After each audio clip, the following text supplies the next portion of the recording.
qof kastoo samatalisa ilaahay wuxuu barakeeyay cirib dambeedkiisa intuu adduunyada ku nool yahayna wuxuu ku noolaadaa nolol ciis iyo sharaf leh qof kastoo sharwada oo colaad iyo dhibaato ka shaqeeyana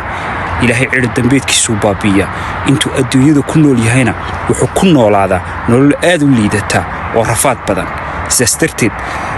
fariintan waxay ku socotaa dhalinyarada barnaamijkeena waa barnaamijkii nabadda iyo dhalinyarada haddii maanta aad dagaal gasho tusaale ahaan oo aad cid ku duusho oo waxa ugu badan ka soo gaaraya waa inaad ku dhimato haddii aad dagaalka ku dhumato adigoo xaq darro ku duulaya aakhir waxba kuma yaalaan naarta tusu galaysa waxa ugu yaray dagaalka ka soo gaari kara waa adigoo ku dhaawacma laxaadkaagii ku waaya dhibaato fara badan oo noloshaada inta ka dhimanna ay ku soo wajahdo dhibaatadaasi hadhow toolay markaad ku dhaawacanto kii ku dagaal gelinayay kii go'a ku tuurayay kii qabiilka ku ololeynayay kuma yaqaan maalinta dhibaatadu adiga iyo qoyskaagii ayay ku soo xaraysaa inta noloshaada ka dhiman saas darteed ilaahay wuxuu leeyahay toosnaada oo raacina kuwan waxba garanayn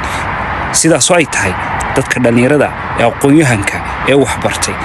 waxa la idinka baahan yahay inaad door muhiim ah ka qaadataan nabadda si kastoo la isu dilo